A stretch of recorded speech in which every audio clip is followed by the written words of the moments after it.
पहला प्रश्न है, छोटा नागपुर क्षेत्र के मुंडा और संथाल निम्नलिखित में से किस पेड़ की पूजा करते हैं? तो यहाँ पे देखा जाए तो छोटा नागपुर क्षेत्र के जो मुंडा और संथाल हैं वो कदम्ब वृक्ष की पूजा करते हैं। कदम्ब को महुआ, कदम्ब या महुआ दोनों ऑप्शन सही है। और इस प्रश्न को जहाँ से लिया गया उसके बारे में हम डिस्कस कर लेते हैं। और साथ में इमली और आम की बात करेगा तो ये बिहार और उड़ीसा के लोग पूजा करते हैं, बिहार और उड़ीसा के लोग पूजा करते हैं। और यह प्रश्न एनसीईआरटी से लिया गया है। यहाँ पे आप ध्यान से देख सकते हैं कि पवित्र पेड़ों के झरमट देवी देवताओं के वन कहते हैं, जो संभाल के रखे जाते हैं जनजातियों द्वारा प्राकृतिक रूप से, तो सेक्रेड ग्रोव्स जिनको बोलते हैं इंग्लिश में। और साथ में पवित्र पेड़ों के झरमट या देवी देवता के वन, ऐसे पेड़ या वृक्ष होते हैं या झाड़ियाँ हो सकती हैं जिनको वहाँ के स्थानीय लोग पूजा करते हैं, उसका रख रखाव करते हैं। और इसमें यहाँ पे उदाहरण दिया है कि छोटा नागपुर क्षेत्र में मुंडा और संथाल जनजातियाँ महुआ और कदम के पेड़ों की पूजा करते हैं। तो छोटा नागपुर क्षेत्र में मुंडा और संथाल जनजातियाँ महुआ और कदम के पेड़ों की पूजा करते हैं। उड़ीसा और बिहार की जनजातियाँ, अभी तक नहीं पूछा गया, पूछा जा सकता है। उड़ीसा और बिहार की जनजातियां शादी के दौरान इमली और आम के पेड़ की पूजा करते हैं। तो ये ध्यान रखना है कि उड़ीसा और बिहार की जनजातियां शादी के दौरान आम और इमली के पेड़ की पूजा करते हैं। तो इस प्रश्न का आंसर हो जाएगा मुंडा और संथाल छोटा नागपुर क्षेत्र के कदम, और कदम के स्थान पे आपको महुआ भी दिया जा सकता है या दोनों दिया जा सकता है। तो ध्यान रखिएगा, कदम और महुआ वृक्षों की पूजा करते हैं। आगे बढ़ते हैं। निम्नलिखित में से किसकी खेती जायद के मौसम में की जाती है? तो 3 प्रकार के हमने फसलें पढ़ी हैं। पहला है खरीफ, दूसरा है रबी और तीसरा है जायद। तो खरीफ का जो समय होता है वो जून से लेकर सितंबर अक्टूबर तक माना जाता है, और रबी का जो होता है अक्टूबर से लेकर मार्च के बीच में होता है। और चूँकि जो मार्च से लेकर जून का पीरियड है ये खाली रह जाता है, और इसी दौरान मार्च और जून के दौरान जिन फसलों की खेती की जाती है उनको हम जायद फसलों के अंतर्गत रखते हैं। तो जायद मौसम के अंतर्गत खरबूजे का होता है, खीरा होता है, तरबूज होता है। तो यहाँ पे दिए गए विकल्प सभी सही हैं। तो उपयुक्त में से एक से अधिक जो यहाँ पे इनकी खेती जो है खरबूजे की, खीरे की, तरबूज की खेती जायद के मौसम में की जाती है। इसके अलावा आपको जो है एनसीईआरटी में भी दिया है, आपने कई बार देखा भी है। तो आपको कुछ उदाहरण जो स्पेशली याद रखने हैं रबी और खरीफ फसलों के। आगे बढ़ते हैं। भूकंप के संबंध में निम्नलिखित में से कौन सा कथन सत्य है? पहला है पी तरंगे अनुप्रस्थ तरंगे हैं। तो पी तरंगों की बात करें तो ये अनुदैर्घ्य तरंगों में आती हैं, और अनुप्रस्थ तरंगे एस तरंगे होती हैं। एस तरंगे अनुप्रस्थ तरंगे होती है, और साथ में एक एल तरंग होती हैं, एल तरंगे होती हैं जिसमें अनुदैर्घ्य, जिसमें पी और एस दोनों का मिक्स होता है। तो 3 प्रकार की तरंगे भूकंपीय तरंगे होती हैं। पहला पी तरंगे जो अनुदैर्घ्य तरंगे होती हैं, दूसरा है एस तरंगे जो अनुप्रस्थ तरंगे होती हैं, और तीसरा होता है एल तरंगे जो अनुदैर्घ्य और अनुप्रस्थ दोनों प्रकृति की होती हैं। एल तरंगे सबसे ज़्यादा घातक होती हैं। अब आते हैं दूसरे पॉइंट पर। धरातल पर उद्गम केंद्र के ऊपर के स्थान को अधिकेंद्र कहते हैं। तो धरातल पर उद्गम केंद्र जहाँ से फोकस होता है, जहाँ से उत्पत्ति होती भूकंप की, जिसको उद्गम केंद्र भी कहते हैं, तो उसके ऊपर का जो स्थान होता है, निकटतम स्थान होता है धरातल पर, उसी को हम क्या कहते हैं? अधिकेंद्र कहते हैं, इंग्लिश में एपिसेंटर कहते हैं। और एनसीईआरटी में इसके बारे में आपसे डिस्कस भी किया गया था मैराथन में। तो धरातल पर उद्गम केंद्र के ऊपर यानी जो स्थान होता है निकटतम स्थान, ध्यान रखिएगा सभी स्थान नहीं, निकटतम स्थान जो धरातल पर होगा उद्गम केंद्र से, उसी को हम अधिकेंद्र एपिसेंटर कहते हैं। तो पहला ऑप्शन सही नहीं था, दूसरा सही था। जानवरों के व्यवहार का अध्ययन स्थानीय लोगों द्वारा अपनाई गई भूकंप की भविष्यवाणी के तरीकों में से एक है। तो इस पॉइंट को भी हमने एनसीईआरटी में पढ़ा है, तो ये भी पॉइंट सही है हमारा। तो बी और सी सही है, तो आंसर हो जाएगा उपयुक्त में से एक से अधिक। तो एक चीज़ हमेशा ध्यान रखिए कि जब भी आपसे प्रश्न पूछा जाता है तो जब भी 2 सही होना होगा, उपयुक्त में से एक से अधिक। तो कई बार आप एग्जामिनर आपको तीनों विकल्प सही देगा, कई बार आपको 2 ही सही देगा। तो 2 तरीके के केस हो सकते हैं, मैं बार बार बताता हूँ। तो जैसे यहाँ पे ये बी और सी सही था, ए गलत था। ऊपर वाले प्रश्न में तीनों के तीनों ही सही हैं। तो इस तरीके से आपको एग्जामिनर जो है ऑप्शन से देता है। तो इस चीज़ का आपको ध्यान रखना है कि दोनों केस हो सकते हैं, कोई ज़रूरी नहीं है कि दोनों सही होगा तो सारे के सारे सही होंगे। आगे बढ़ते हैं। चूँकि यहाँ पे विकल्प भी दिया गया है उपयुक्त में से एक से अधिक, यानी एक से अधिक भी सही हो सकता है। और कोई ज़रूरी नहीं कि तीनों के तीनों सही होंगे। प्रश्न है, निम्नलिखित में से कौन सा कथन उत्तरी अमेरिका महाद्वीप के लेक सुपीरियर के संबंध में सत्य है? तो लेक सुपीरियर, सुपीरियर झील, और हमने कल जो है आपको विश्व भूगोल के क्लास में आपको पढ़ाया भी था, बताया भी था कि जो लेक सुपीरियर झील हैं ये इनको जो है 5 ग्रेट लेक्स ऑफ अमेरिका बोलते हैं। अमेरिका की 5 महान झीलें बोलते हैं, 5 झीलों का समूह है ये। और कल की क्लास लेने का एक ही तात्पर्य था कि अगर एग्जामिनर वापस से TRE 1 के लेवल पे जाता है, एग्जामिनर वापस से TRE 1 के लेवल पे आता है तो आपके कम से कम जो 4 से 5 सवाल और सही हो जाएं, 4 से 5 सवाल और सही हो जाएं, इसीलिए कल की क्लास ली गई थी। और आप लोग, जैसा कि आपको मैं फिर से बता रहा हूँ, मैप ले लीजिए वर्ल्ड का और साथ में इंडिया का मैप ले लीजिए, सामने रख लीजिए। कई चीज़ें आपको हम वैसे ही याद करा देंगे, जो चीज़ें वहाँ पे बता देंगे आप आराम से उसको याद कर सकते हैं, समझ सकते हैं। बहुत आसान शब्दों में आपसे कोई चीज़ सामने होती तो देख के उसको आपको आसानी से समझ में आती है, तो उसके लिए आपको परेशान होने की बिल्कुल भी ज़रूरत नहीं है। और एग्ज़ाम से पहले रिवाइज करेंगे तो आराम से हो जाएगा, कोई बहुत बड़ी बात नहीं है।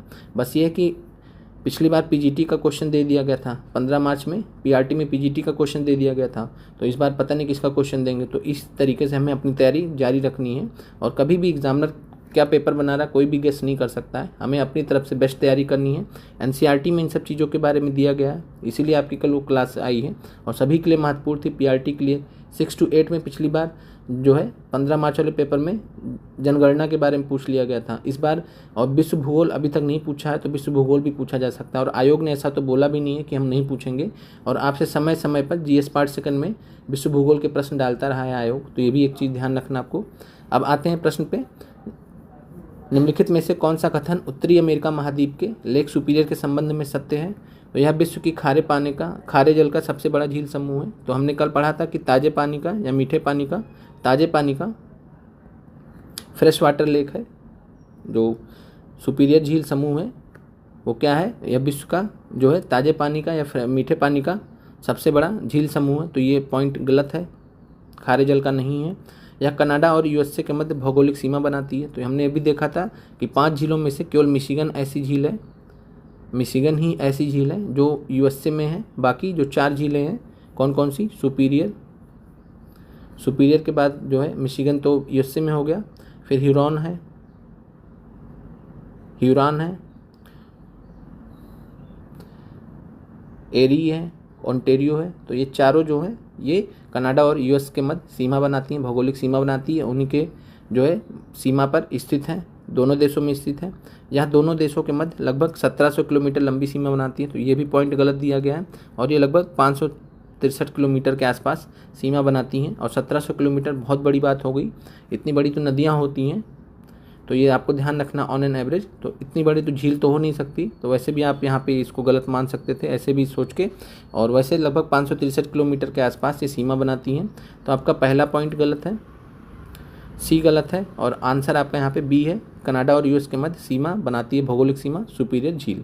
अब आगे बढ़ते हैं, आकार और माप में समानता के कारण किस ग्रह को पृथ्वी का जुड़वा ग्रह माना जाता है? तो पृथ्वी का जुड़वा ग्रह शुक्र को माना जाता है, वीनस को माना जाता है, ये आपको पता भी है। बाकी शुक्र ग्रह के बारे में महत्वपूर्ण तथ्य आप जो है NCERT के माध्यम से आपने पढ़ा भी है, जानते भी हैं। हमने क्विज में भी आपको एक प्रश्न दिया था, प्रश्न जो है वो भी NCERT से आपका क्लास 10 से लिया गया था, क्लास 10 NCERT में दिया गया था, वहाँ से हमने शुक्र से रिलेटेड प्रश्न लिया था। इसके अलावा शुक्र जो है सबसे गर्म ग्रह भी है, सबसे गर्म ग्रह भी है, और कारण है कि CO2 की मात्रा वहाँ पे ज़्यादा है काफ़ी, तो इस वजह से, और वहाँ पे ग्रीन हाउस गैस इफेक्ट बहुत ज़्यादा होता है, तो इस वजह से जो है शुक्र जो है सबसे गर्म ग्रह भी है।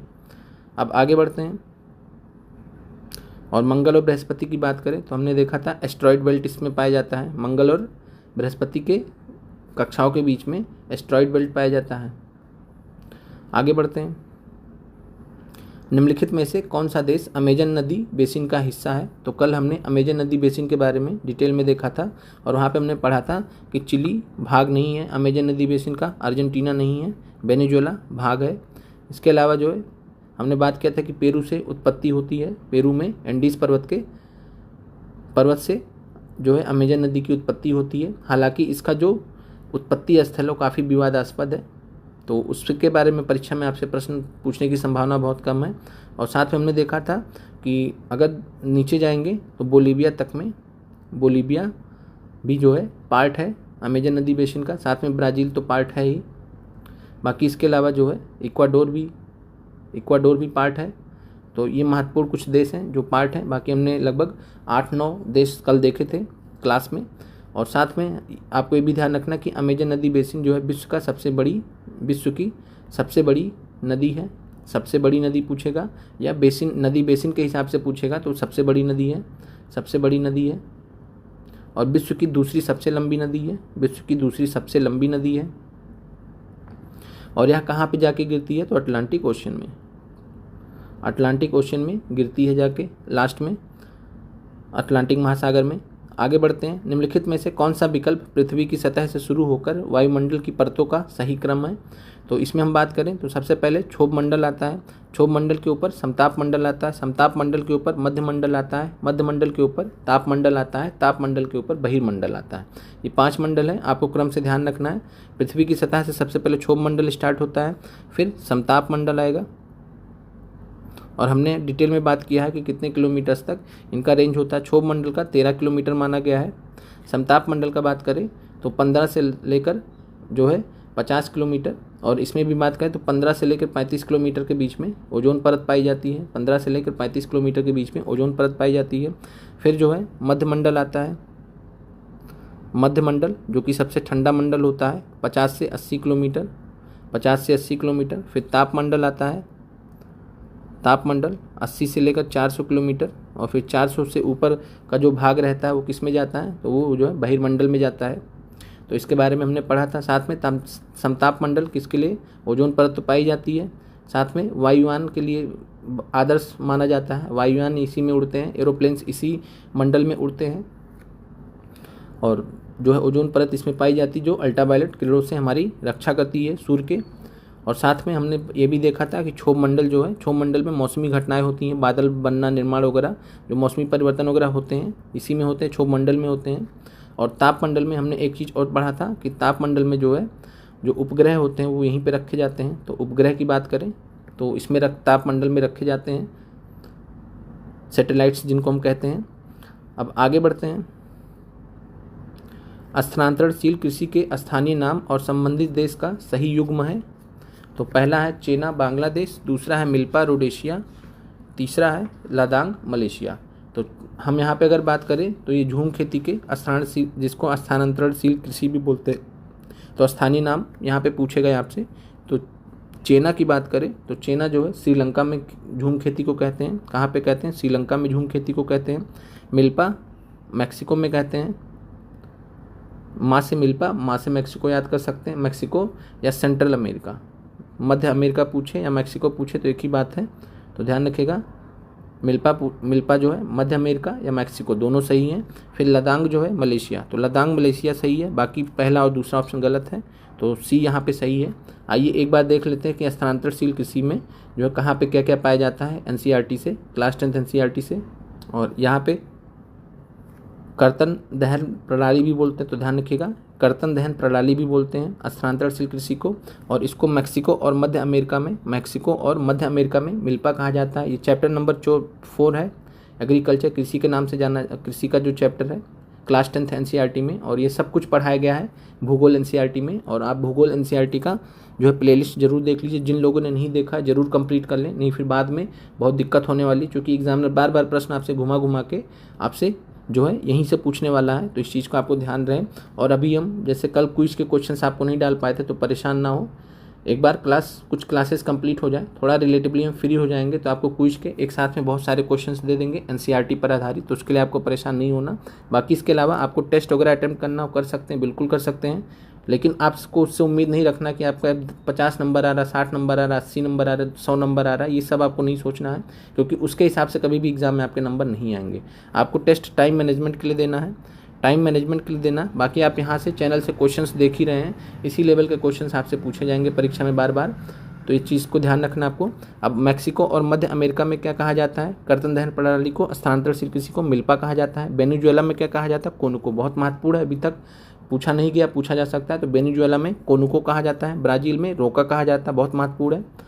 मध्य अमेरिका में, मध्य अफ्रीका में क्या कहा जाता है? मसोले कहा जाता है। तो मध्य अफ्रीका से मसोले याद रख लीजिएगा। इंडोनेशिया में लदांग कहा जाता है, इंडोनेशिया में लदांग कहा जाता है।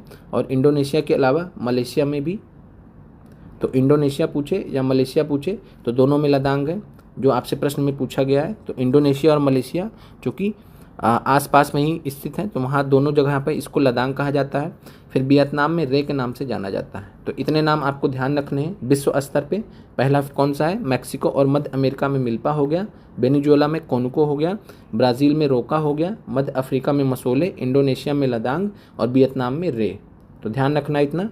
अब भारत की बात करें, भारत की भी हम आगे बात कर लेंगे, इस पर भी प्रश्न आया है आपसे। तो इस प्रश्न का जो सही आंसर हो जाएगा वो लदांग, मलेशिया सही है। और लदांग इंडोनेशिया के लिए भी आपको ध्यान रखना है, एनसीईआरटी में दिया भी है इंडोनेशिया स्पेशली, और यहाँ पे मलेशिया दिया था, दोनों ही सही हैं, उसके लिए आपको परेशान नहीं होना। बाकी चेना श्रीलंका का हो गया, मिल्पा मैक्सिको का या मध्य अमेरिका का हो गया। आगे बढ़ते हैं। यदि ग्रीनविच में दोपहर के 12 बजे हैं तो ग्रीनविच के 30 डिग्री पूर्व में क्या समय होगा? तो हमेशा ध्यान रखिए, ये जो है प्रधान जो है या मेतर रेखा है, 0 डिग्री देशांतर है जिसको बोलते हैं, या प्राइम मेरिडियन जिसको बोलते हैं। इधर से जब हम पूर्व की तरफ जाएंगे तो समय बढ़ेगा, समय ऐड होगा। और जब इधर से हम पश्चिम की तरफ आएंगे तो समय घटेगा। और ध्यान रखना है कि यहाँ से जितना भी डिग्री हम जाएंगे पूर्व या जितना भी डिग्री जाएंगे पश्चिम, तो एक डिग्री में 4 मिनट ऐड होता है। एक डिग्री में कितना मिनट ऐड होता है? 4 मिनट।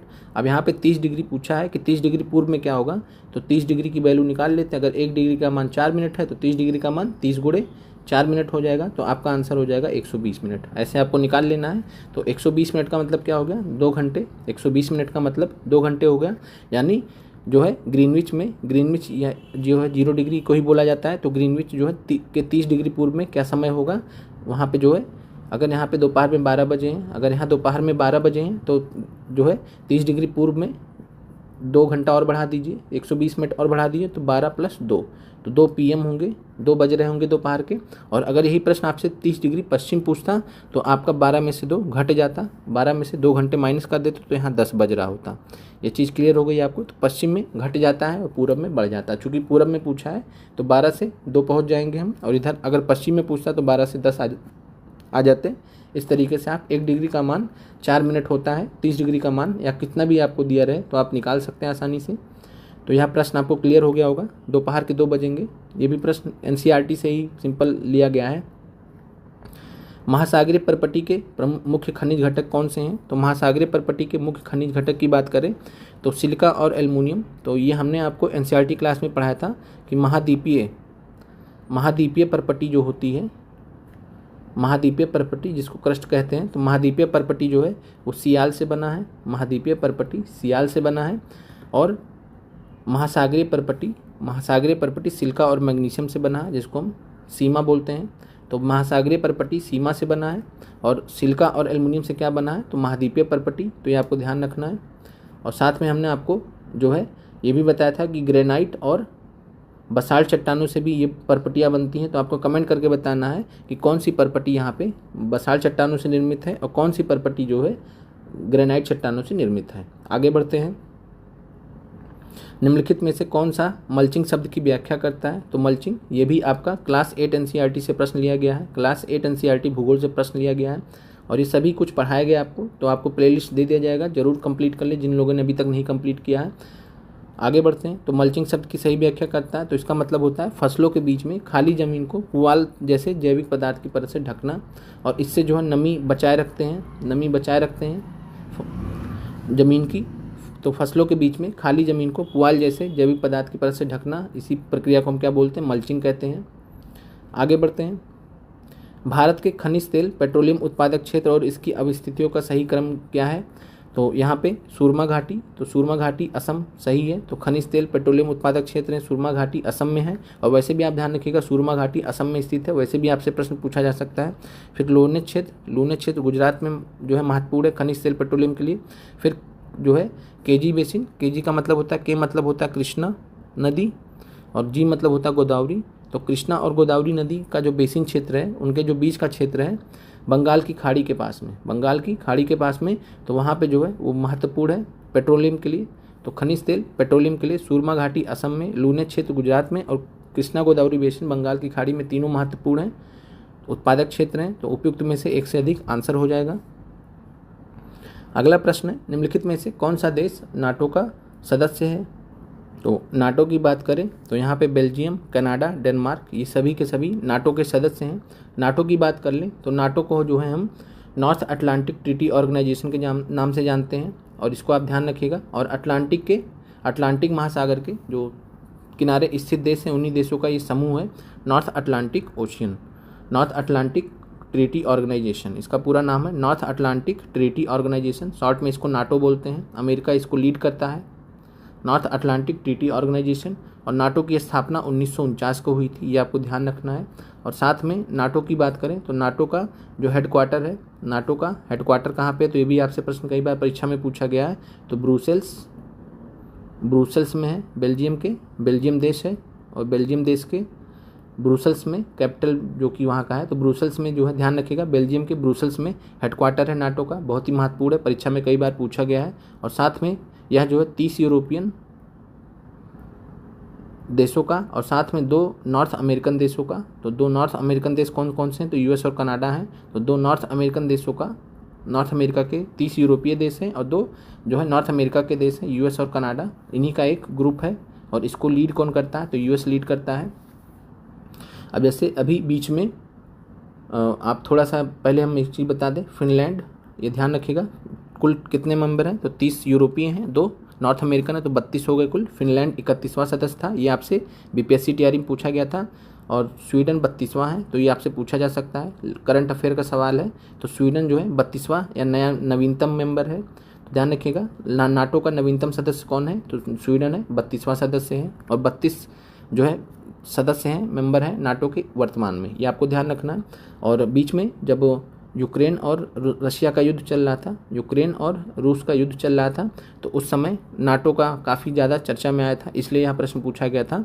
तो नाटो को जो है अमेरिका लीड करता है, ये आपको ध्यान रखना है। अब आगे बढ़ते हैं। प्रश्न है, कथन एक पृथ्वी एक परिवार एक भविष्य किसके साथ संबद्ध है? तो ये ऐसा प्रश्न जो आपसे बार बार परीक्षा में पूछा जाता रहेगा, क्योंकि भारत सरकार की बहुत बड़ी उपलब्धि रही G20 का आयोजन करके, और उसमें जो है रखा गया था कि 1 family 1 future, 1 family 1 planet 1 family करके, जिसको एक पृथ्वी एक परिवार बोलते हैं। तो जो है एक भविष्य, और ये किसके साथ संबद्ध है, तो G20 के साथ में संबद्ध है और महत्वपूर्ण भी है आपके लिए। 1 फैमिली 1 फ्यूचर जो है आपको ये ध्यान रखना है। और G20 में अब जो है कुल मिला के अब इसको G21 बोला जाता है, G21 बोला जाता है। और जो है नया सदस्य कौन जुड़ा है, तो अफ्रीकन यूनियन, अफ्रीकन यूनियन है, अफ्रीकन देशों का यूनियन है, जिसको अफ्रीकन यूनियन के नाम से जाना जाता है, और 21वां सदस्य है। और साथ में जो अगला इसका सम्मेलन होगा वो कहाँ पे होगा, तो ध्यान रखना आपको ब्राज़ील में होना, तो ब्राज़ील में होना है इसका G20 का अगला सम्मेलन। तो ये भी आपसे परीक्षा में प्रश्न पूछा जा सकता है। साथ में ब्रिक्स के बारे में आपको ध्यान रखना है। ब्रिक्स में 5 देश हैं, नाम से आप ध्यान रखिए, जो है R रशिया के लिए है, B ब्राज़ील के लिए है, I इंडिया के लिए है, C चाइना के लिए है, और S जो है साउथ अफ्रीका के लिए है। 5 देश हैं। और आप कमेंट करके बताइए ब्रिक्स की स्थापना कब हुई थी, और साथ में जो है ब्राज़ील, रसिया, इंडिया, चाइना, साउथ अफ्रीका, 5 देश हैं। बाकी हम करंट अफेयर्स में देख लेंगे कि इनका जो है लेटेस्ट सम्मेलन किस देश में हुआ है। हमने आपसे बात भी किया था दक्षिण अफ्रीका के बारे में, फिर अगली बार कहाँ पे होगा उसके बारे में भी हम बात कर लेंगे। आगे बढ़ते हैं। क्वाड के संबंध में निम्नलिखित में से कौन सा कथन सही है? तो क्वाड की बात करें तो क्वाड का पहले फुल फॉर्म आप जानिए, quadrilateral security dialogue, quadrilateral security dialogue. Quadrilateral का मतलब होता है 4 लोग, तो क्वाड्रिलेटरल सिक्योरिटी डायलॉग क्वाड का फुल फॉर्म है। क्वाड 4 देशों का समूह है, भारत, अमेरिका, जापान और ऑस्ट्रेलिया। तो पहला कथन सही है। इसकी उत्पत्ति 2004 में हुई थी, तो 2004 में ही बना था ये। इसका 4 देशों के बीच समुद्री सहयोग बढ़ाने का इरादा है, तो इसमें तीनों ही स्टेटमेंट सही हैं। तो आंसर आपका हो जाएगा उपयुक्त में से एक से अधिक। तो क्वाड के बारे में ध्यान रखिएगा, प्रश्न दोबारा भी पूछा जा सकता है कि निम्नलिखित में से कौन से देश क्वाड का भाग है या क्वाड का भाग नहीं है? तो भारत, अमेरिका, जापान और ऑस्ट्रेलिया, 4 देश याद रखिएगा। और ये कुल मिला के चाइना की जो गतिविधियाँ हैं इंडियन ओशियन में, उसी को बैलेंस करने के लिए इसको अमेरिका ने स्टार्ट किया था। फिर निम्नलिखित में से कौन सा शीत कटिबंध में आता है? तो इन कॉन्सेप्ट्स को हमने कल आपको ज्योग्राफी की, भूगोल की क्लास में समझाया था। यहाँ पे फिर से देख लेते हैं प्रश्न को। तो शीत कटिबंध की बात कर रहे हैं तो 66.5 डिग्री उत्तरी अक्षांश और उत्तरी ध्रुव के बीच में स्थित क्षेत्र है। तो ये बात सही है। 66.5 डिग्री उत्तरी अक्षांश को हम क्या बोलते हैं? तो आर्कटिक वृत्त बोलते हैं। तो आर्कटिक वृत्त या 66.5 डिग्री उत्तरी अक्षांश और उत्तरी ध्रुव के बीच के स्थित क्षेत्र को हम शीत कटिबंध कहते हैं। फ्रिजिड जोन बोलते हैं, इंग्लिश में फ्रिजिड जोन बोलते हैं या शीत कटिबंध कहते हैं। इसके अलावा दक्षिण ध्रुव वृत्त, जिसको अंटार्कटिक वृत्त बोलते हैं, 66.5 डिग्री दक्षिणी वृत्त, ध्रुव अक्षांश 66.5 डिग्री दक्षिणी अक्षांश, जिसको हम अंटार्कटिक वृत्त बोलते हैं, दक्षिणी ध्रुव वृत्त बोलते हैं, उसके और दक्षिणी ध्रुव के बीच का स्थित क्षेत्र। तो ये भी बात बिल्कुल सही है। अब आते हैं इस पर। तो जो है ए और सी यहाँ पे सही है, ए और सी सही है। साथ में दोनों गोलार्धों में 23.5 डिग्री और 66.5 डिग्री अक्षांशों के बीच स्थित क्षेत्र है। तो हमने इसको देखा था, इसको हम किस नाम से जानते हैं? समशीतोष्ण कटिबंध, समशीतोष्ण कटिबंध के नाम से जानते हैं। और ये दोनों गोलार्धों में पाया जाता है। हमने आपसे कल बताया भी था कि दोनों ही गोलार्धों में उष्ण कटिबंध भी पाए जाते हैं, दोनों गोलार्धों में उष्ण कटिबंध भी पाए जाते हैं। 23 कर्क रेखा तक, और कर्क रेखा से लेकर जो है कर्क रेखा से लेकर जो है 66.5 डिग्री उत्तरी अक्षांश तक और मकर रेखा से लेकर 66.5 डिग्री दक्षिणी अक्षांश तक दोनों ही गोलार्धों में समशीतोष्ण कटिबंध पाए जाते हैं।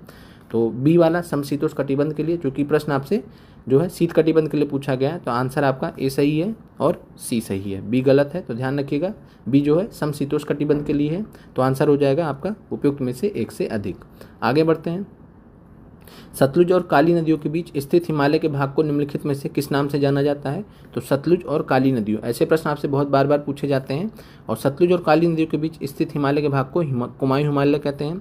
असम हिमालय की बात करें तो तीस्ता और दिहांग नदी के बीच का जो क्षेत्र होता है, तीस्ता और दिहांग नदी के बीच का जो क्षेत्र होता है उसे हम असम हिमालय कहते हैं। नेपाल हिमालय हम किसे बोलते हैं? नेपाल हिमालय हम काली और तीस्ता नदियों के बीच के क्षेत्र को बोलते हैं। आइए इसको एक बार समझ लेते हैं कम समय में, और जिससे आपको दोबारा जो है कन्फ्यूजन ना हो। पहली चीज़ है पंजाब हिमालय,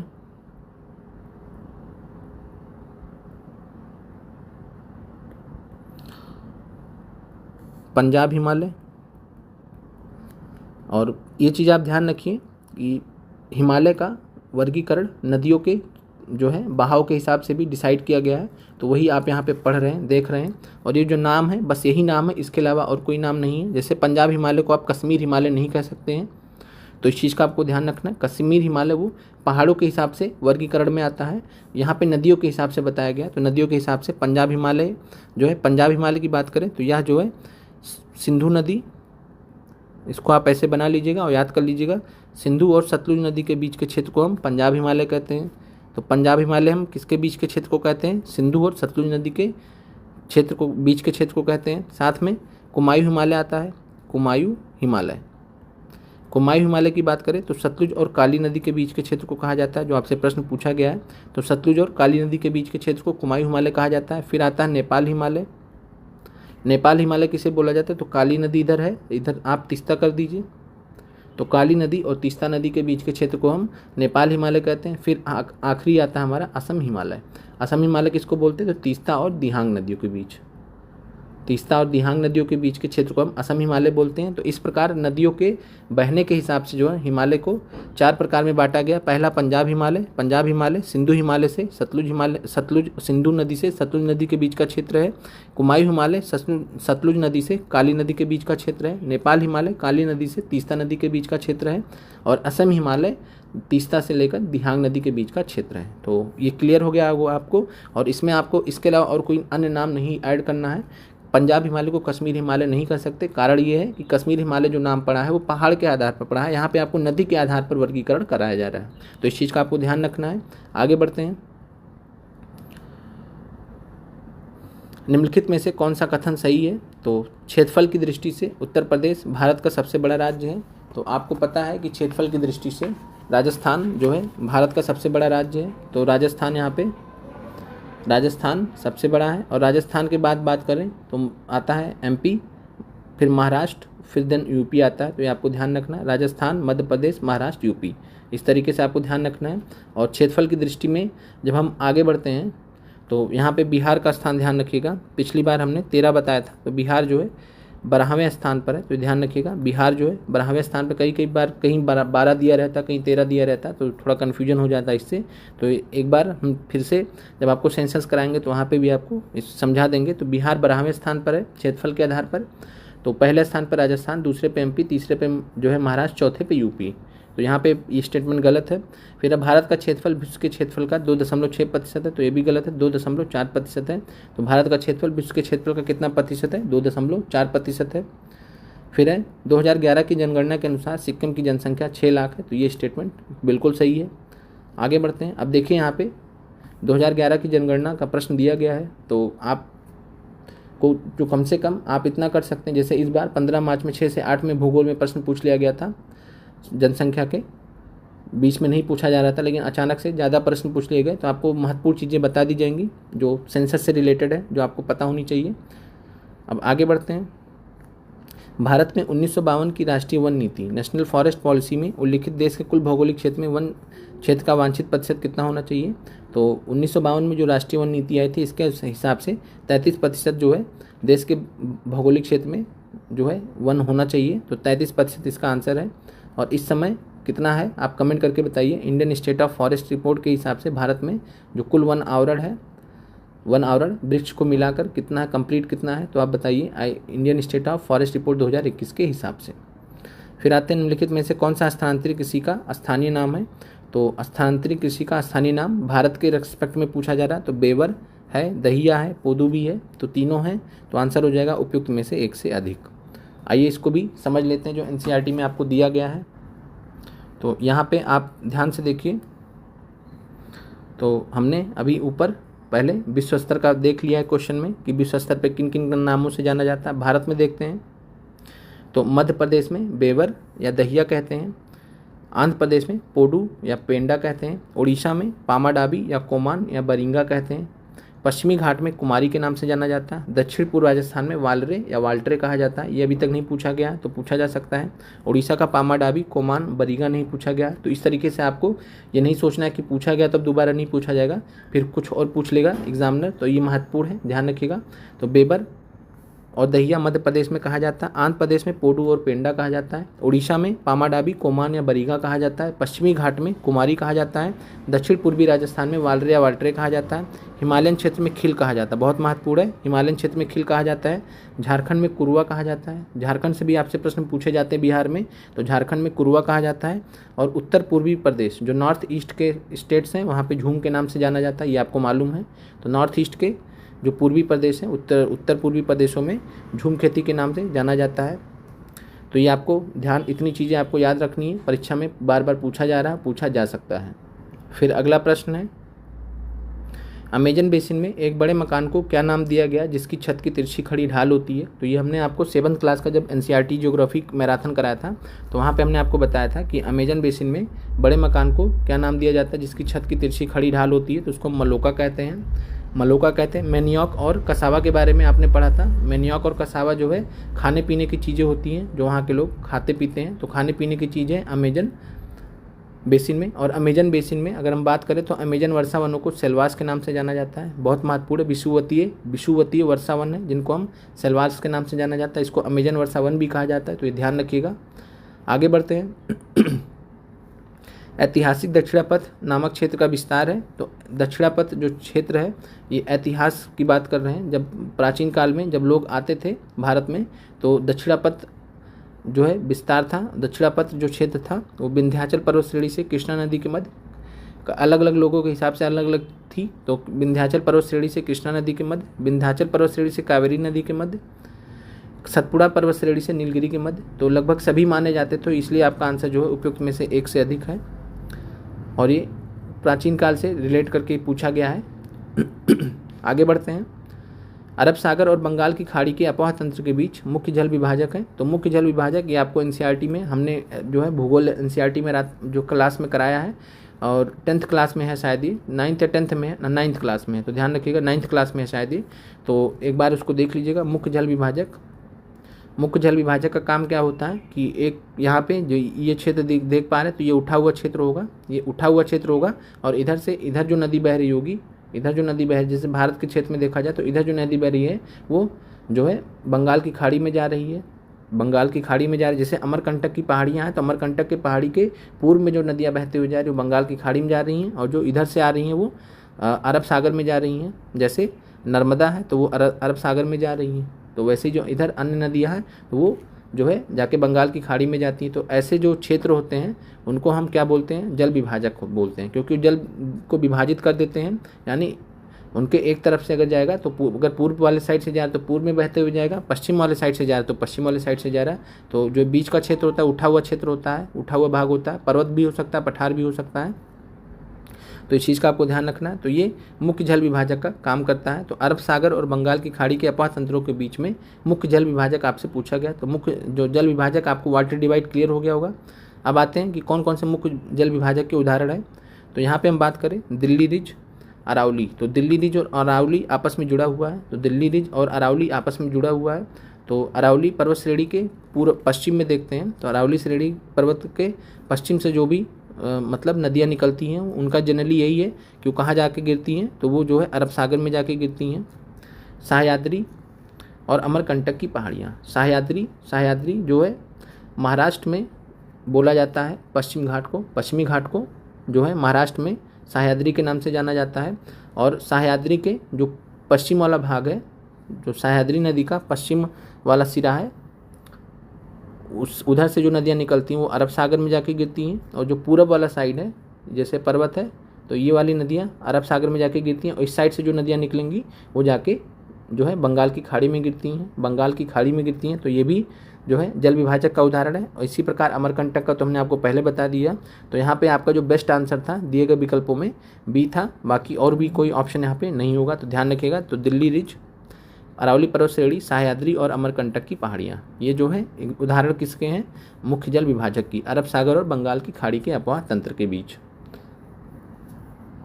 शीतकाल में उत्तर पश्चिम भारत में सक्रिय रहने वाले पश्चिमी विक्षोभ का उत्पत्ति स्थल क्या है। तो पश्चिमी विक्षोभ, जिसको हम वेस्टर्ली डिस्टर्बेंसेस बोलते हैं, और वेस्टर्ली डिस्टर्बेंसेस बोलने का कारण क्या है, पश्चिमी विक्षोभ का बोलने का कारण क्या है, क्योंकि ये पश्चिम में, भारत के पश्चिम में इसकी उत्पत्ति होती है। और ये कहाँ पे सक्रिय रहता है, तो शीतकाल में उत्तर पश्चिम भारत में, तो नॉर्थ वेस्ट इंडिया में, जैसे पंजाब, कश्मीर, उत्तर प्रदेश वगैरह क्षेत्रों में इसका असर पड़ता है। तो शीतकाल में उत्तर पश्चिम भारत में सक्रिय रहने वाले पश्चिमी विक्षोभ का उत्पत्ति स्थल यहाँ पे पूछा गया आपसे। तो ये जो है पश्चिमी एशिया का भूमध्य सागरीय तटीय क्षेत्र जो है वही इसका उत्पत्ति स्थल माना जाता है, मेडिटेरेनियन सी। तो मेडिटेरेनियन सी इसका उत्पत्ति स्थल माना जाता है पश्चिमी विक्षोभ का। और यह जो है शीतकाल में उत्तर पश्चिम भारत में सक्रिय रहता है, और इसकी वजह से शीतकाल में बारिश होती है उत्तर पश्चिम भारत में। तो अगर आपसे पूछे शीतकाल में जो है उत्तर पश्चिम भारत में वर्षा किसकी वजह से होती है, तो पश्चिमी विक्षोभ की वजह से होती है। इसकी उत्पत्ति कहाँ होती है, तो भूमध्य सागरीय क्षेत्र में, पश्चिम एशिया के भूमध्य सागरीय क्षेत्र में। और साथ में ये आपको ये भी ध्यान रखना कि जो रबी फसल होती है गेहूँ, तो गेहूँ रबी फसल होती है, तो गेहूँ के उत्पादन के लिए जो है काफ़ी हेल्पफुल रहती है, क्योंकि बारिश से फ़ायदा हो जाता है। अब आगे बढ़ते हैं। जीटी त्रिवार्था के अनुसार भारत में एम प्रकार की जलवायु का क्षेत्र है। तो जीटी त्रिवार्था के अनुसार भारत में एम प्रकार की जलवायु का जो क्षेत्र है वो पश्चिमी घाट है। एम मतलब मानसून यहाँ पे माना गया, तो एम, और यहाँ पे ध्यान रखिएगा जीटी त्रिवार्था के अनुसार भारत में एम प्रकार की जलवायु का क्षेत्र है पश्चिमी घाट। बाकी हम प्रयास करके जो है अगर मिल जाता है इनका टॉपिक पूरा, तो हम आपको एक क्लास दे देंगे जिसमें आपको जलवायु का क्षेत्र जिसमें डिवाइड किया गया उसको हम बता देंगे, आपको सभी के लिए फ़ायदेमंद होगा। आगे बढ़ते हैं। उत्तर भारत में शीतकाल में उपजाई जाने वाली चावल की फसलों का स्थानीय नाम है। तो यह भी प्रश्न एनसीईआरटी से पूछा गया था, लेकिन थोड़ा नाम में चेंज कर दिया गया था। तो यहाँ पे अमन, साली और अगहनी जो है ये शीतकाल में उपजाई जाने वाली चावल की फसलें, उनके स्थानीय नाम हैं। आगे बढ़ते हैं। निम्नलिखित में से कौन सी मध्यवर्ती गंगा के मैदानी क्षेत्र कृषि जलवायु प्रदेश की विशेषता नहीं है। तो मध्यवर्ती गंगा के मैदानी कृषि जलवायु प्रदेश की विशेषता नहीं है पूछा गया है। तो पहला चीज़ आप यहाँ पे ये समझिए कि जो गंगा के मैदानी क्षेत्र 3 भाग में विभाजित किए गए हैं। पहला है ऊपरी गंगा का क्षेत्र है जो कि उत्तराखंड, पश्चिमी यूपी वाले क्षेत्र आते हैं मुख्यतः। फिर दूसरा है मध्यवर्ती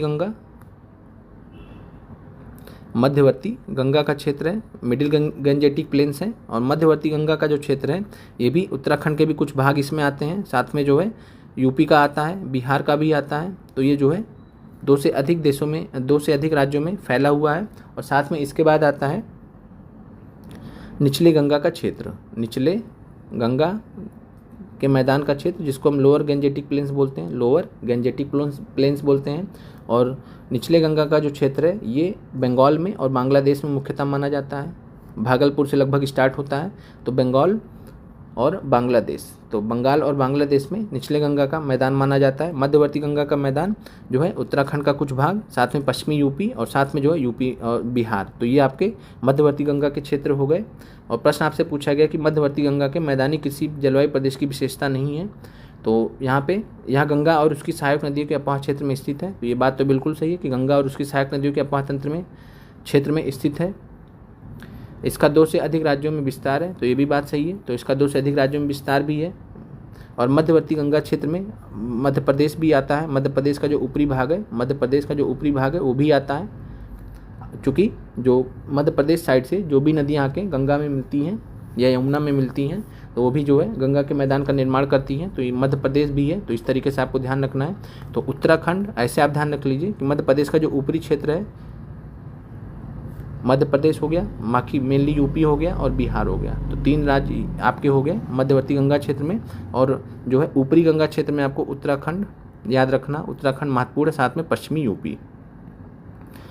यूपी का जो उत्तरी क्षेत्र है जो उत्तराखंड से सटा हुआ है वहाँ पे।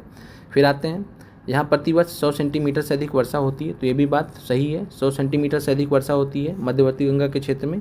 तो यहाँ पे बात करें तो पूछा गया कौन सी विशेषता नहीं है, तो सभी तो मध्यवर्ती गंगा क्षेत्र की विशेषता है। तो यहाँ पे आंसर हो जाएगा उपयुक्त में से कोई नहीं। तो उपयुक्त में से कोई नहीं, क्योंकि यहाँ पे जो दिए गए विकल्प हैं सभी के सभी जो है गंगा के मध्यवर्ती गंगा मैदानी क्षेत्र की विशेषताएं बता रहे हैं। आगे बढ़ते हैं। हिमालयन यू नामक औषधीय पौधा भारत के निम्नलिखित में से किन प्रांतों में पाया जाता है? तो ये भी आपका 10th NCERT में दिया गया है। हमने भूगोल आपको जब पढ़ाया था तो वहाँ बताया भी था। तो हिमाचल प्रदेश और अरुणाचल प्रदेश में स्थित है। तो ध्यान रखिएगा, हिमालयन यू नाम का एक जो है औषधीय पौधा है, मेडिसिनल पौधा है, जिससे काफ़ी सारे फायदे होते हैं। और इससे जो है कैंसर की दवा वगैरह का बनाया जाता है। तो वहाँ पर आपको दिया गया था, बताया गया था, और आप जो है पढ़ लीजिएगा एक बार फिर से जाके। क्लास हम लिंक दे देंगे, बार बार आपसे कह रहे हैं भूगोल जरूर कंप्लीट कर लें। तो हिमालयन यू नामक जो पौधा होता है हिमाचल प्रदेश और अरुणाचल प्रदेश में पाया जाता है। आगे बढ़ते हैं। निम्नलिखित आंदोलनों में से किसका भारतवर्ष में के अंतर्गत बहुउद्देशीय परियोजनाओं मल्टी प्रोजेक्ट्स के विरुद्ध शुभारंभ किया गया था? तो नर्मदा बचाओ आंदोलन किसके विरुद्ध स्टार्ट किया गया था? तो सरदार सरोवर डैम के विरुद्ध स्टार्ट किया गया था। सरदार सरोवर बांध बहुउद्देशीय परियोजनाओं के अंतर्गत आता है।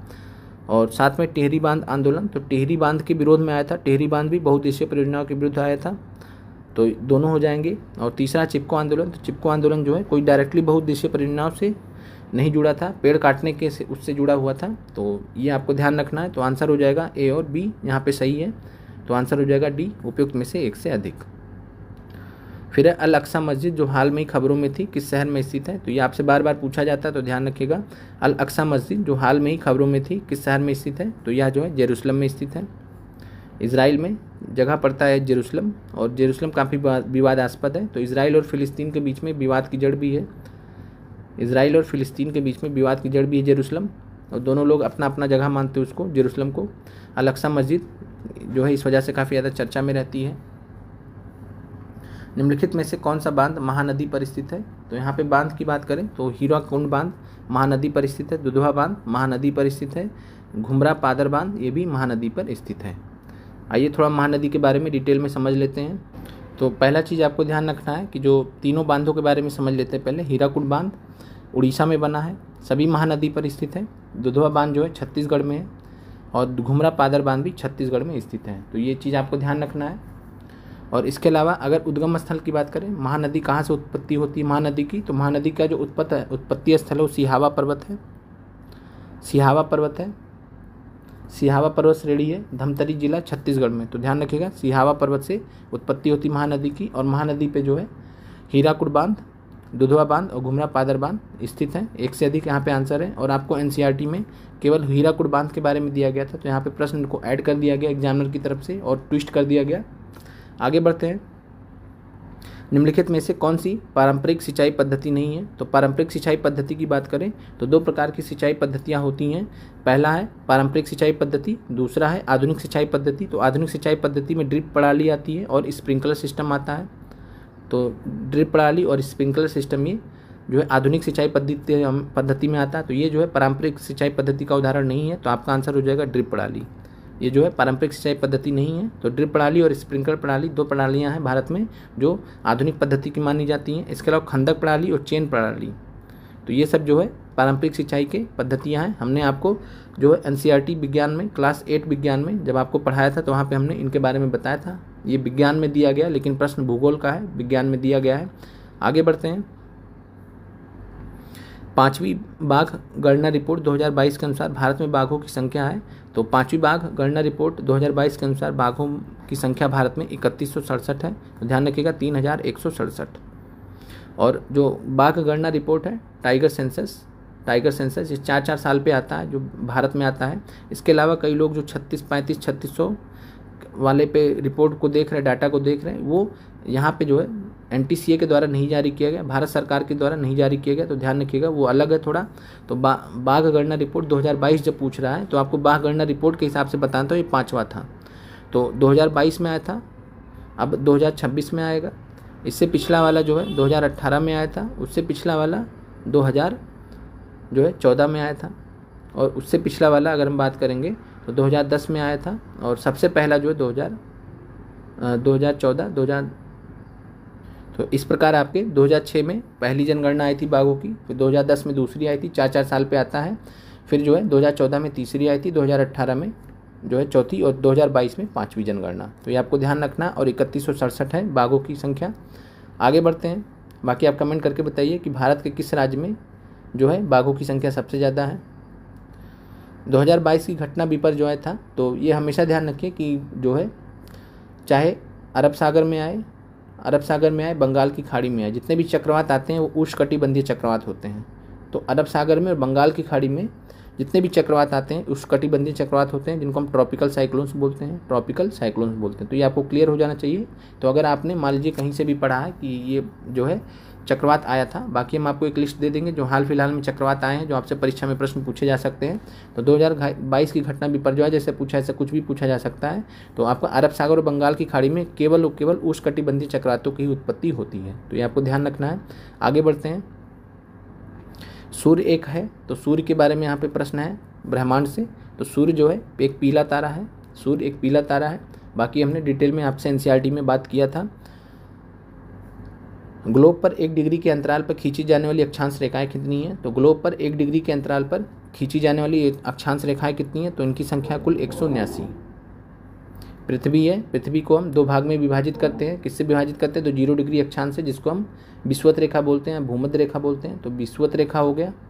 इसके अलावा 0 से यहाँ पे 90 डिग्री जो उत्तरी ध्रुव है और 90 डिग्री जो दक्षिणी ध्रुव है। तो 90 डिग्री जो ध्रुव है इसको हम अक्षांश नहीं मानते, ये एक बिंदु है। क्या है, एक बिंदु है। और ऐसे ही दक्षिणी ध्रुव जो है 90 डिग्री दक्षिण जो है ये क्या है, एक बिंदु के रूप में है, ये कोई अक्षांश नहीं है।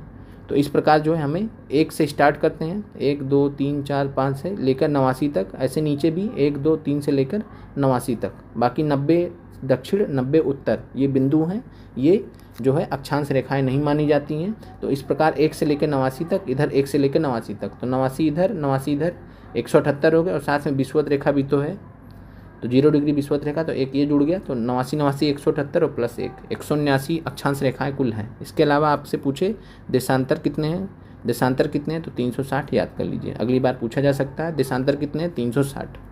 आगे बढ़ते हैं, कोसी मैदान की समुद्र तल से औसत ऊंचाई कितनी है। तो कोसी मैदान की समुद्र तल से औसत ऊंचाई 30 मीटर है।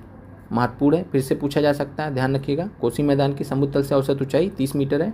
और यहाँ प्रश्न हमने पीजीटी ज्योग्राफी में भी देखा था, वहीं से यहाँ प्रश्न लिया गया था। तो इसीलिए हम आपको पीजीटी तक के प्रश्न कराते हैं कि कहाँ से क्या प्रश्न रिपीट हो जाए, फंस जाए, कुछ कहा नहीं जा सकता है। जो हमारे बस में है उतना हम कर सकते हैं। बाकी परीक्षा एग्जामिनर वो कहीं से भी कुछ प्रश्न तो पता नहीं कहाँ से डाल देते हैं, तो उसके बारे में बहुत ज़्यादा चिंतित नहीं होना। जिस प्रश्न से आपका सिलेक्शन हो सकता है उसके लिए परेशान हुई आप, और जिनसे जो किसी को नहीं आता उसके बारे में परेशान होने का कोई मतलब भी नहीं है। तो जीवाश्मों के आधार पर मानव का उत्पत्ति केंद्र क्या है?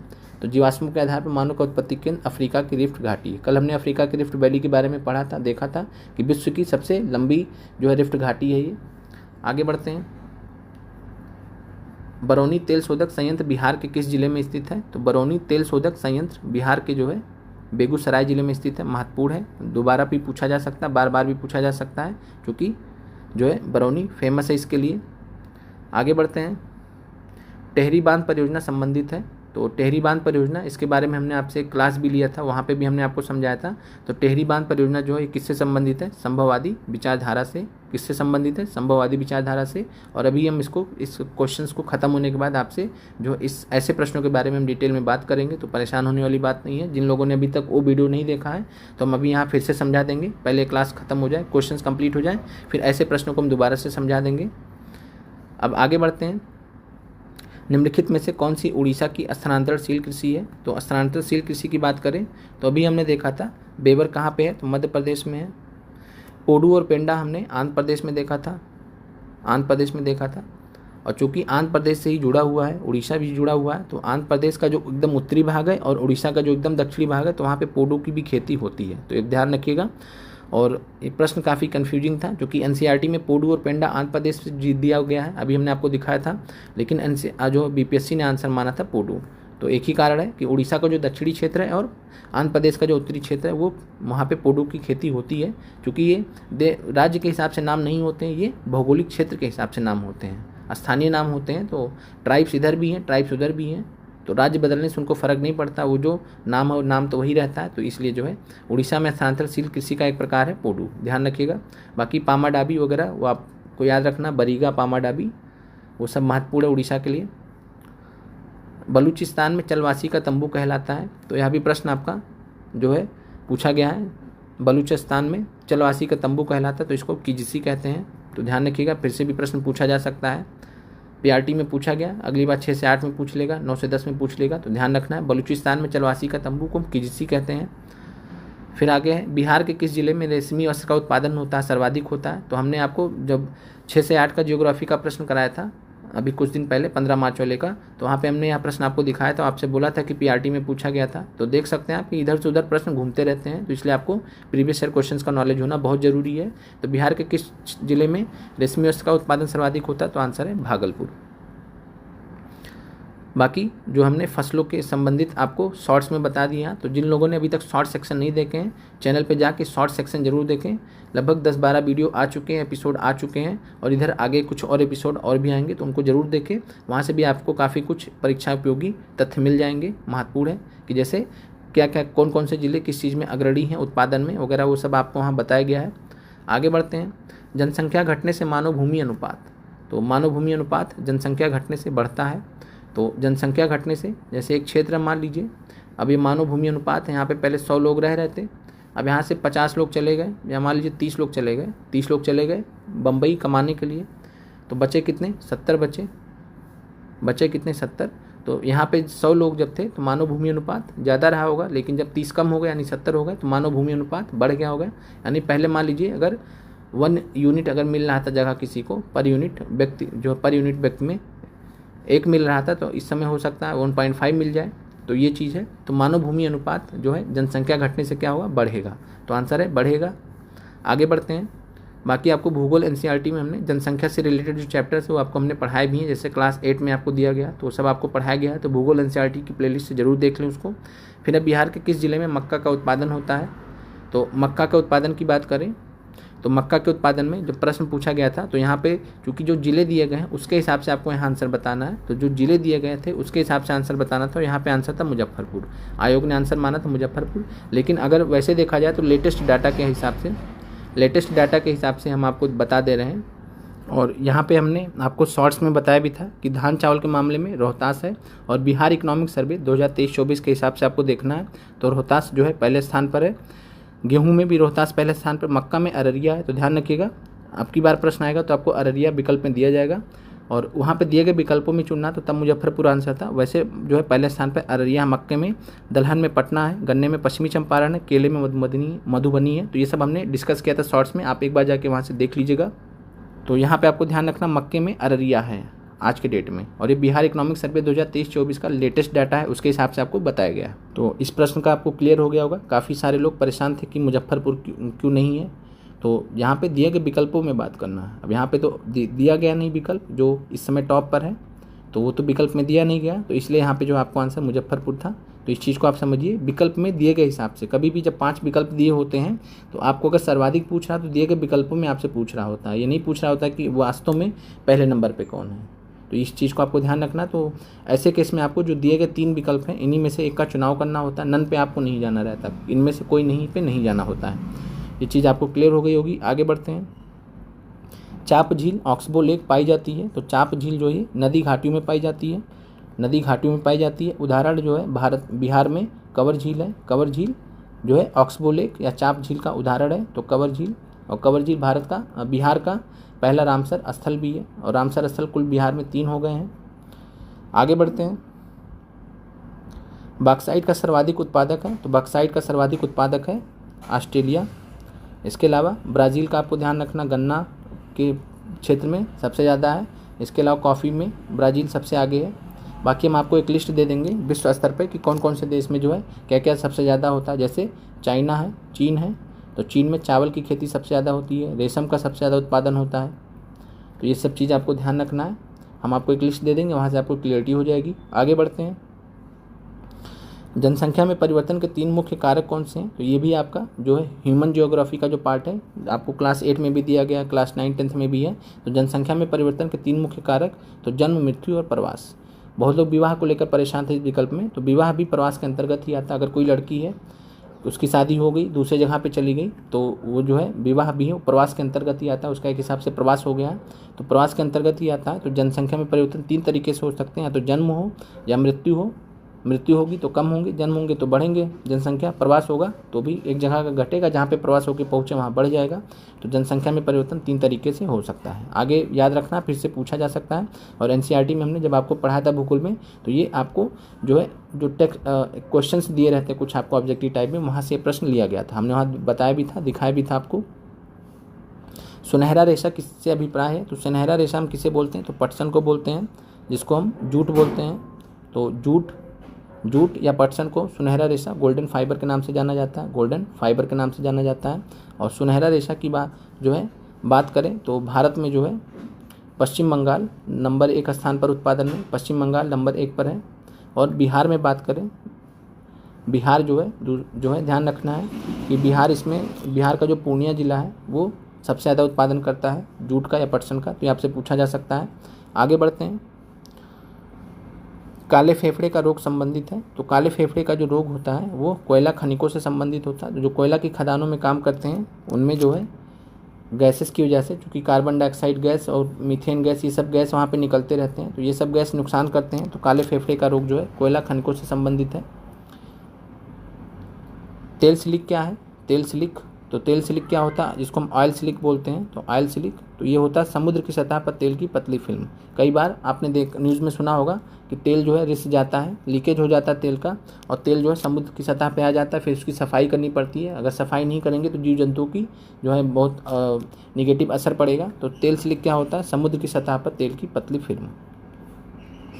अगला प्रश्न है, ओजोन छिद्र अधिक स्पष्ट होता है। तो ओजोन छिद्र की बात करें तो ओजोन छिद्र जो है दक्षिणी ध्रुव में अंटार्कटिक क्षेत्र में देखा जाता है जन सामान्यतः। तो अंटार्कटिक क्षेत्र में, तो अंटार्कटिक क्षेत्र में ज़्यादा स्पष्ट होता है। इसके अलावा तिब्बत के ऊपर वाले क्षेत्र में भी ये दिखा है, लेकिन अधिक स्पष्ट नहीं है।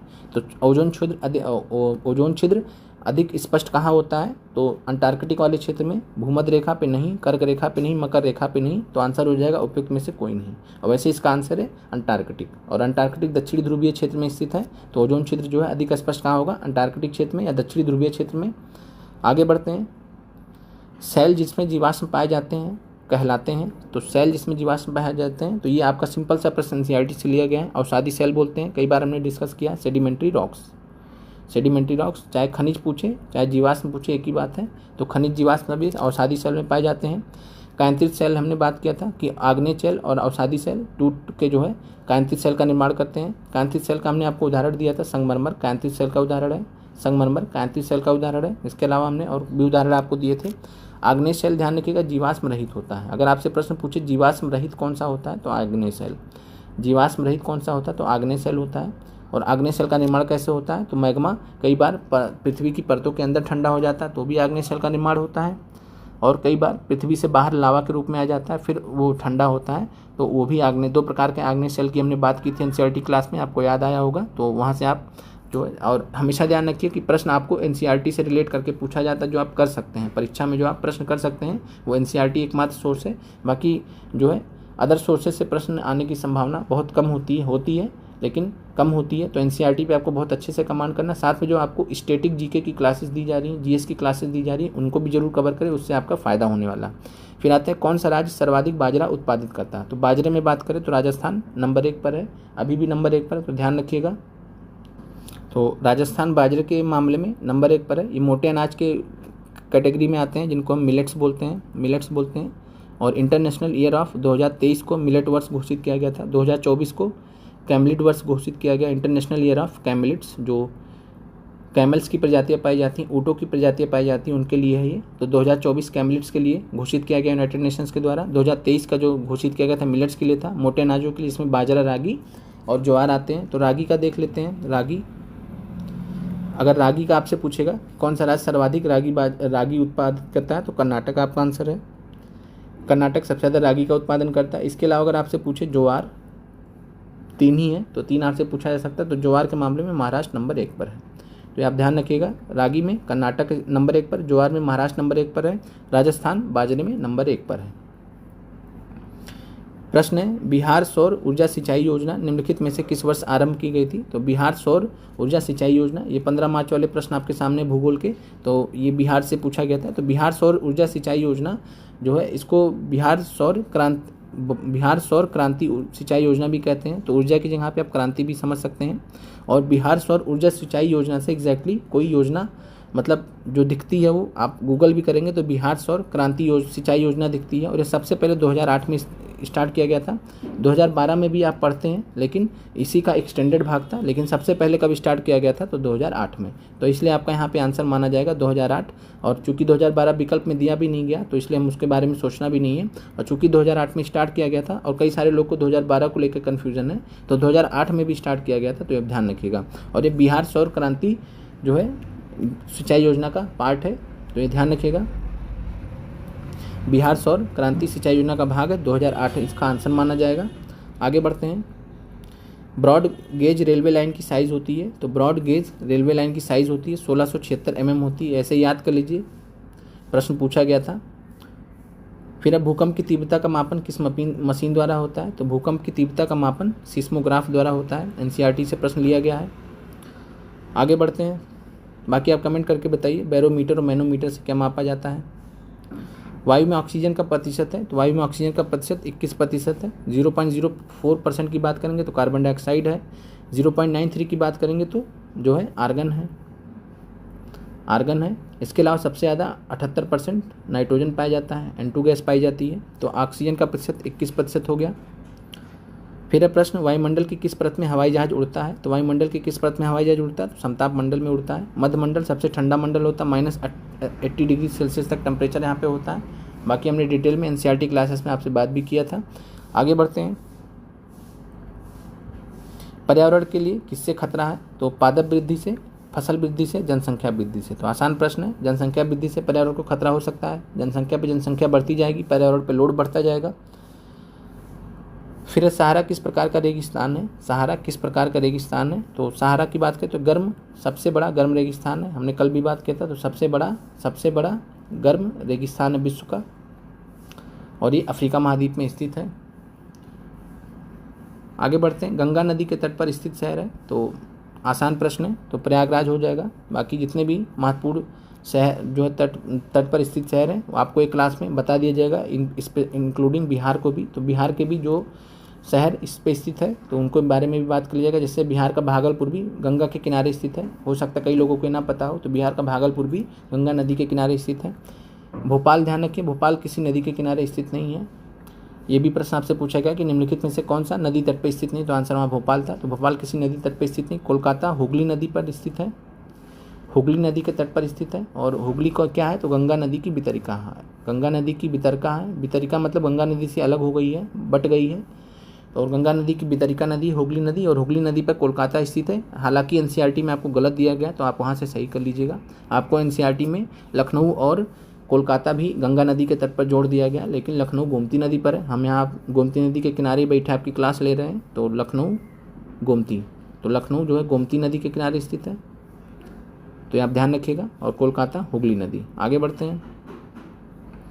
ऊर्जा का गैर परंपरागत स्रोत है। तो ऊर्जा का गैर परंपरागत स्रोत की बात करें तो ये हमने जब आपको प्रश्न कराया था तो वहाँ पे हमने जो है इस प्रश्न का आंसर गलत बता दिया था, तो वहाँ पे हमने भूतापीय ऊर्जा बताया था, लेकिन इस प्रश्न का आंसर आपका उपयुक्त में से एक से अधिक होगा। तो यहाँ पे गैर परंपरागत नॉन ट्रेडिशनल जो है नॉन कन्वेंशनल एनर्जी सोर्सेज जो होते हैं, परमाणु ऊर्जा माने जाते हैं, भूतापीय ऊर्जा, बायोगैस ऊर्जा, तो ये सभी के सभी आपके जो है गैर परंपरागत स्रोत के उदाहरण हैं, तो ये आप ध्यान रखिएगा। और यह जो प्रश्न है ऊर्जा का गैर परंपरागत स्रोत, ये एनसीईआरटी 10th क्लास में आपका दिया गया है। साइंस की जो क्लास है, साइंस का चैप्टर वहाँ पे दिया गया एनसीईआरटी का 10th क्लास का। तो ऊर्जा के गैर परंपरागत स्रोत में आपको उपयुक्त में से सभी हो जाएंगे, एक से अधिक। और परंपरागत स्रोतों की बात करें तो इसके अंतर्गत जो है जनरली जो कोयला पेट्रोल वगैरह ये सब इस्तेमाल होता है, तो कोयला पेट्रोलियम वगैरह ये सब परंपरागत स्रोतों में आते हैं। आगे बढ़ते हैं।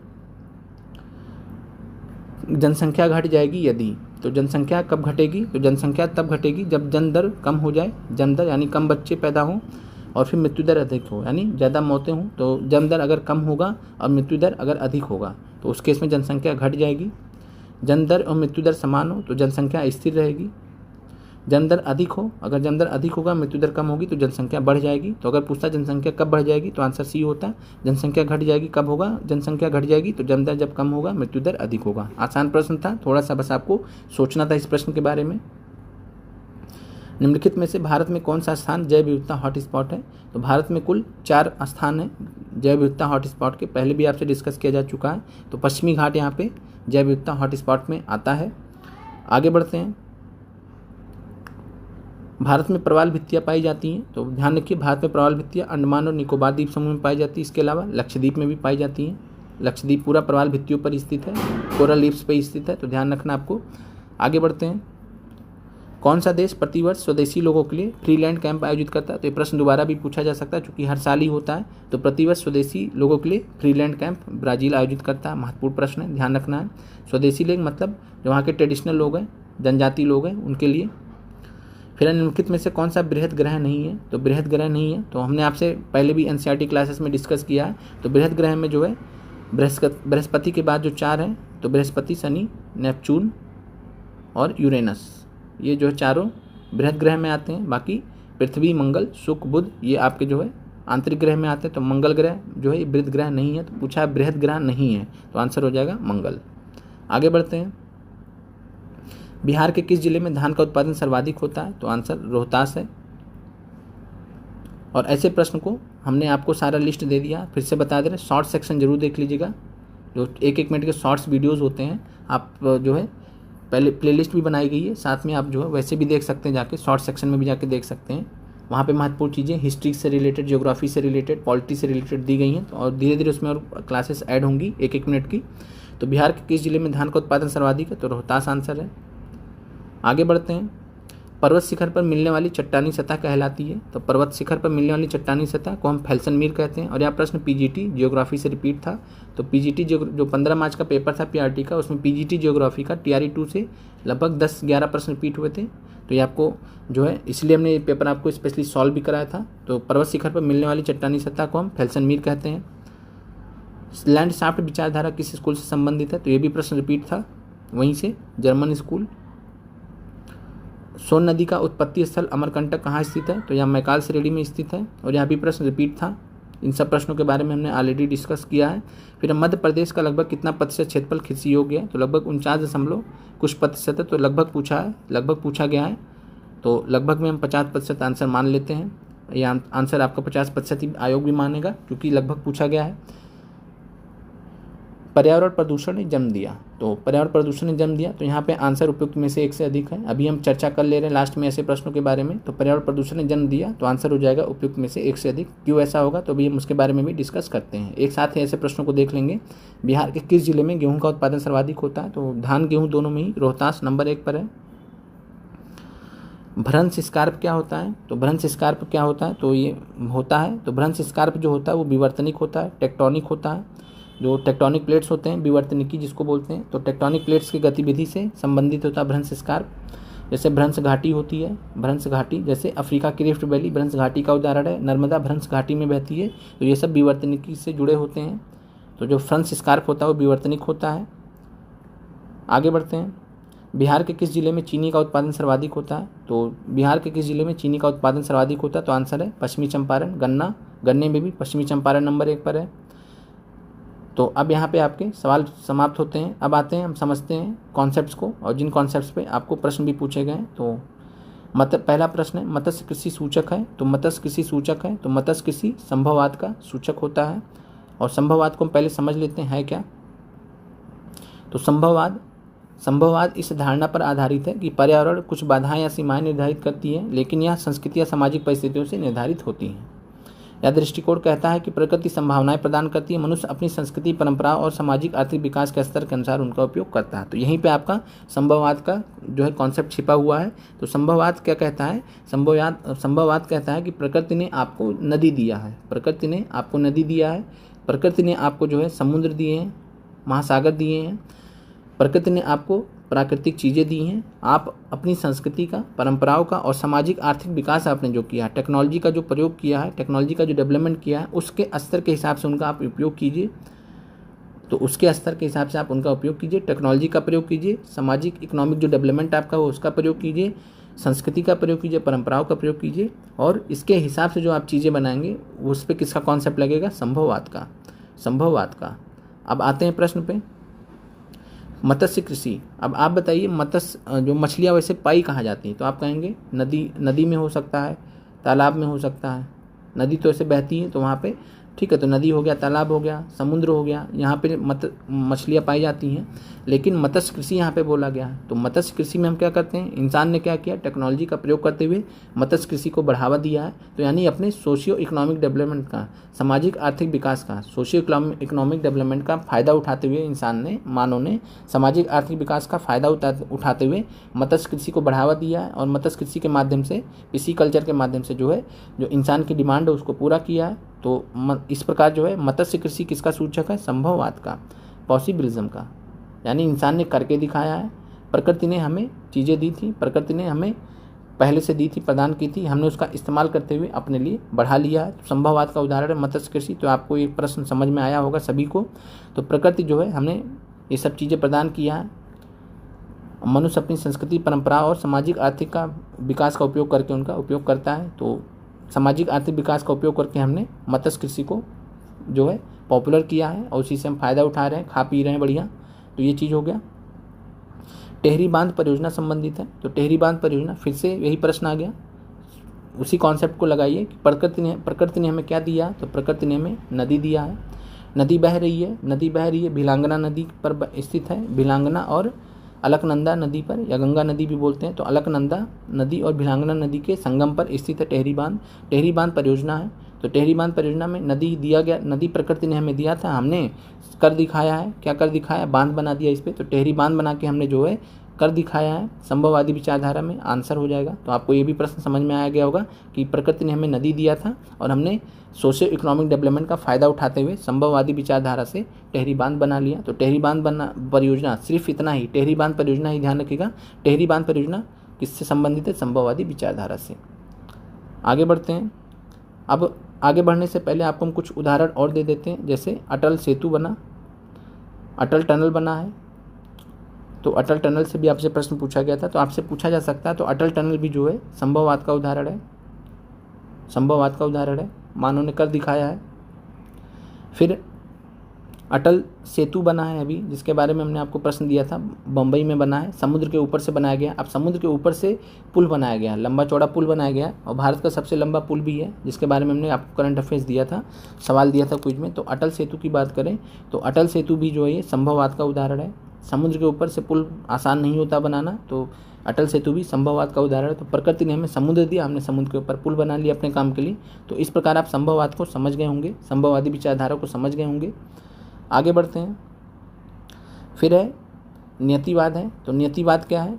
तो नियतिवाद के हिसाब से जो है मनुष्य एक निष्क्रिय कारक होता है और प्रकृति सक्रिय कारक होता है। मनुष्य की क्रिया और निर्णय लेने की प्रक्रिया को नियंत्रित और निर्धारित करती है। तो जो है इसमें नियतिवाद में जो है प्रकृति ही मास्टर है हमारी, प्रकृति के हम कंट्रोल में हैं, प्रकृति हमें नियंत्रित करती है। यानी प्रकृति ही मानसून लेके आती है, भारत में मानसून लेके आती है प्रकृति, और उसी मानसून से हम या तो अगर अच्छा मानसून आया तो फसलें अच्छी होंगी, अच्छा मानसून नहीं आया तो सूखा पड़ता है, तो हम कुछ नहीं कर सकते, मजबूरी हमारी। तो प्रकृति से ही जो है नियतिवाद का कॉन्सेप्ट कहता है कि हम प्रकृति के अधीन हैं। नियतिवाद का मतलब क्या है? हम प्रकृति के अधीन हैं, प्रकृति के अधीन हैं।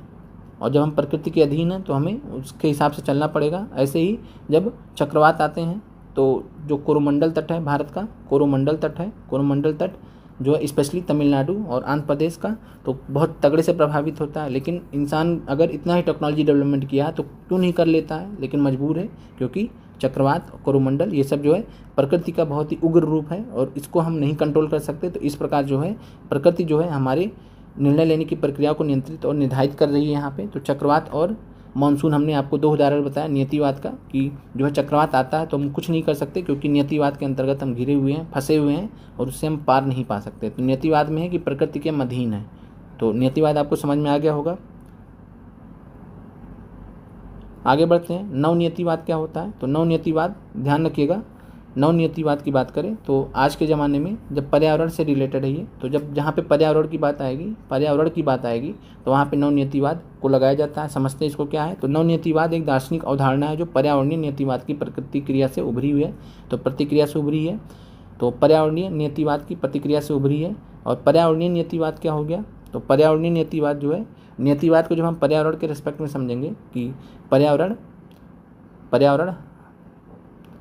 हमें कंट्रोल करेगा, जिस पर्यावरण में रहेंगे तो उससे संबंधित है। तो नवनियतिवाद जो है ये पर्यावरणीय नियतिवाद की प्रतिक्रिया से उभरी है, एग्जैक्टली वही नहीं, वहाँ से उभरी है, तो ध्यान रखिएगा। फिर है इसे रुको और जाओ नियतिवाद के रूप में जाना जाता है। तो ध्यान रखिएगा, नवनियतिवाद को हम किस नाम से जानते हैं? रुको और जाओ नियतिवाद। ये भी आपको ऑप्शन में दिया गया, तो इसलिए आपको ध्यान रखना है। तो नवनियतिवाद को रुको और जाओ नियतिवाद भी कहते हैं। अब इसमें जो है नवनियतिवाद को समझ लीजिए, इसका कॉन्सेप्ट क्या है। ऊपर जो भी पढ़ा आपने उसको छोड़ दीजिए। रुको जो है नवनियतिवाद या रुको और जाओ नियतिवाद का कॉन्सेप्ट क्या है कि यदि मानवीय गतिविधियाँ, उदाहरण के लिए प्रदूषण, पर्यावरण को दीर्घकालिक नुकसान पहुंचाती है तो ऐसी गतिविधियाँ रोक दी चाहिए, अन्यथा मनुष्य सब कुछ कर सकता है जो पर्यावरण हमें करने की अनुमति देता है।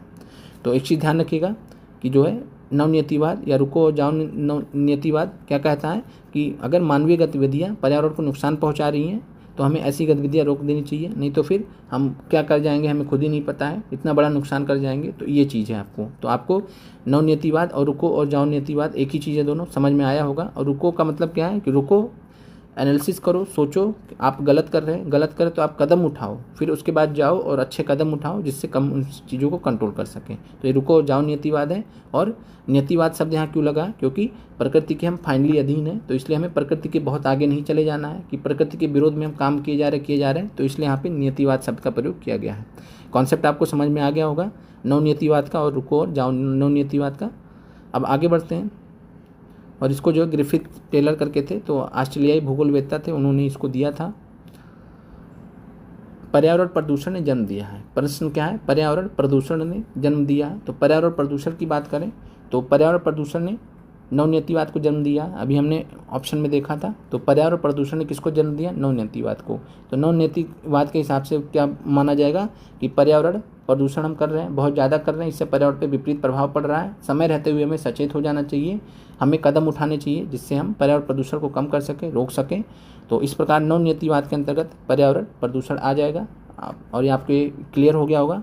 और साथ में वैज्ञानिक नियतिवाद भी यहाँ पे आंसर है। तो ध्यान रखिएगा, पर्यावरण प्रदूषण ने जन्म दिया नव नीतिवाद को भी और साथ में वैज्ञानिक नीतिवाद को भी। क्योंकि हम क्या करते हैं, वैज्ञानिक तरीके से इस चीज़ का जो वैज्ञानिक नीतिवाद है वो वैज्ञानिक तरीका बताता है कि हम पर्यावरण को प्रदूषित कर रहे हैं, तो वैज्ञानिक तरीके से हमें क्या क्या दुष्प्रभाव देखने को मिलेंगे, तो इसलिए हमें रुकने और सोचने की, विचारने की ज़रूरत है। तो वैज्ञानिक नीतिवाद भी इससे संबंधित है। तो पर्यावरण प्रदूषण से नव नीतिवाद तो संबंधित है ही, जो आपने अभी कॉन्सेप्ट पढ़ा है। दूसरा वैज्ञानिक नीतिवाद, तो वैज्ञानिक तरीके से भी जब आप सोचेंगे तब आप ये भी सोचेंगे कि पर्यावरण के अधीन ही तो है, तो पर्यावरण रूप से नीतिवाद के अधीन ही है, या नियति यानी प्रकृति के अधीन ही है हम, तो वैज्ञानिक रूप से भी सोचेंगे। तो पर्यावरण प्रदूषण ने दो कॉन्सेप्ट्स को जन्म दिया, एक नवनीतिवाद को और दूसरा वैज्ञानिक नवनीतिवाद को। तो इस प्रश्न का जो सही आंसर उपयुक्त में से एक से अधिक है, और यही आंसर माना गया था आयोग के द्वारा जब पीजीटी भूगोल का प्रश्न था ये, जहाँ से पीआरटी में प्रश्न पूछे जा रहे थे बार बार। फिर टिहरी बांध परियोजना का विवाद संबंधित है। अब यहाँ पे हमने पहले प्रश्न में पढ़ा था टिहरी बांध परियोजना पढ़ा था, तो वहाँ संभववादी आंसर था, क्योंकि हमने बांध बनाया है और उससे फ़ायदा ले रहे हैं पृथ्वी जो है संसाधनों का, प्राकृतिक संसाधनों का उपयोग करते हुए। लेकिन यहाँ विवाद पूछा, क्या पूछा, विवाद, झगड़ा, यानी टिहरी बांध विवाद का जो झगड़ा है किससे संबंधित है, तो टिहरी बांध परियोजना का जो विवाद है वो संबंधित है रुको और जाओ नियतिवाद विचारधारा से, जिसको नवनियतिवाद भी बोलते हैं, नवनियतिवाद बोलते हैं। तो टिहरी बांध परियोजना का जो विवाद है वो किससे संबंधित है, रुको और जाओ नियतिवादी विचारधारा से। इसके और जब हम इस रेस्पेक्ट में देखेंगे तो हम क्या बोलेंगे कि टिहरी बांध परियोजना से भले हमें फ़ायदा हुआ, लेकिन टिहरी बांध परियोजना से हमने क्या किया, वहाँ के जो आसपास के जो लोग रहते थे, स्थानीय लोग, हमने उनको भी स्थापित किया है। जो स्थानीय लोग थे वहाँ हमने उनको भी स्थापित किया है। जो आसपास का जो वहाँ पे प्रकृति थी, जो पेड़ पौधे थे, जंगल थे, हमने उनको जो है जलमग्न कर दिया। यानी वहाँ का जो एक अच्छा खासा इकोसिस्टम था, इन्वायरमेंट था, पर्यावरण था, हमने उसको नुकसान पहुँचाया। तो रुको और जाओ नियतिवादी विचारधारा से टिहरी बांध परियोजना का विवाद संबंधित है। तो ये प्रश्न आपको समझ में आ गया होगा। यहाँ विवाद की बात की गई है। जब केवल टिहरी बांध परियोजना पूछेगा तो आंसर संभववादी विचारधारा है, लेकिन जब विवाद पूछेगा तो विवाद में रुको और जाओ नियतिवादी विचारधारा से, जिसको हम नवनियतिवादी भी कहते हैं। तो ये कॉन्सेप्ट आपको क्लियर हो गया होगा। आगे बढ़ते हैं। तो ये आपके जो है आज की क्लास समाप्त होती है।